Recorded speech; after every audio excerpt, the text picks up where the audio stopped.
Welcome to திவ்யநிதின் YouTuber. இன்றைக்கி என்ன பார்க்க போகிறோன்னா, பச்சை மொச்சையும் கத்திரிக்காயும் போட்டு ஒரு புளிக்குழம்பு. அதுக்கு இங்கே 200 கிராம் பச்சை மொச்சை எடுத்து வச்சுருக்கேன்.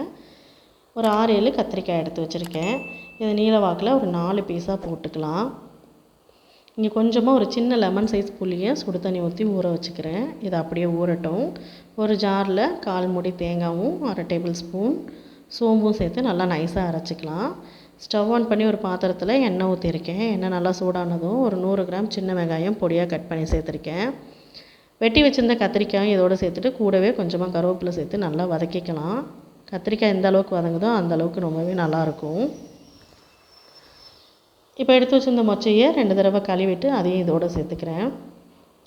இதுக்கு தேவையான அளவெல்லாம் டிஸ்கிரிப்ஷனில் இருக்குது, செக் பண்ணிக்கோங்க. கூடவே 2 மீடியம் சைஸ் தக்காளி இதோடு சேர்த்து நல்லா வதக்கிக்கலாம். கூடவே கொஞ்சமாக மஞ்சத்தூள், தேவையான அளவுக்கு உப்பு சேர்த்து ஒரு தட்டு போட்டு முடிக்கிறேன். கொஞ்சம் நேரம் காயெல்லாம் வதங்கட்டும். இப்போ எடுத்து வச்சுருந்த புளியை கரைச்சி தண்ணி மட்டும் வடித்து எடுத்து வச்சுருக்கேன். கூடவே 1 டேபிள் ஸ்பூன் மிளகாத்தூள், காரத்துக்கு தகுந்த மாதிரி கூடவோ குறைச்சி சேர்த்துக்கலாம். 3 டேபிள் ஸ்பூன் மல்லித்தூள் சேர்த்துருக்கேன். நல்லா கரைச்சிட்டு இப்போ நல்லா காய் நல்லா வெந்திருக்கு. இப்போ நான் ரெடி பண்ணி வச்சுருந்த குழம்பை இதோடு சேர்த்துக்கிறேன். கூடவே தேவையான அளவு தண்ணி சேர்த்து ஒரு தட்டு போட்டு மூடி இப்போ ஒரு 10 நிமிஷம் போல் நல்லா கொதிக்கட்டும். மிளகாத்தூளோட பச்சை வாசனையெல்லாம் போகணும். நல்லா கொதித்து ரெடி ஆகிடுச்சு. இப்போ நம்ம எடுத்து வச்சிருந்த தேங்காவை நல்லா நைஸாக அரைச்சி இதோட சேர்த்துக்கிறேன். கூடவே தேவையான அளவுக்கு தண்ணியும் சேர்த்துக்கிறேன். நல்லா கலந்து விட்டுட்டு உப்பெல்லாம் செக் பண்ணிக்கலாம். இது ஒரு 10 நிமிஷம் போல் நல்லா கொதித்து வேகணும்.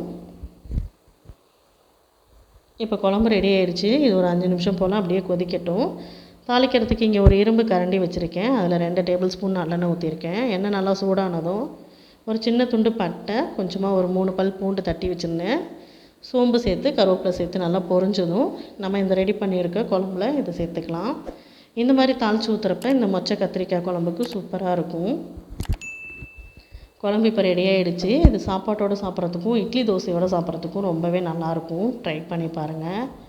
இந்த வீடியோ உங்களுக்கு பிடிச்சிருந்ததுன்னா லைக் பண்ணுங்கள், ஷேர் பண்ணுங்கள். சென்டரில் இருக்க லோகோ டச் பண்ணி நம்ம சேனலை சப்ஸ்கிரைப் பண்ணிக்கோங்க. தேங்க்ஸ் ஃபார் வாட்சிங்.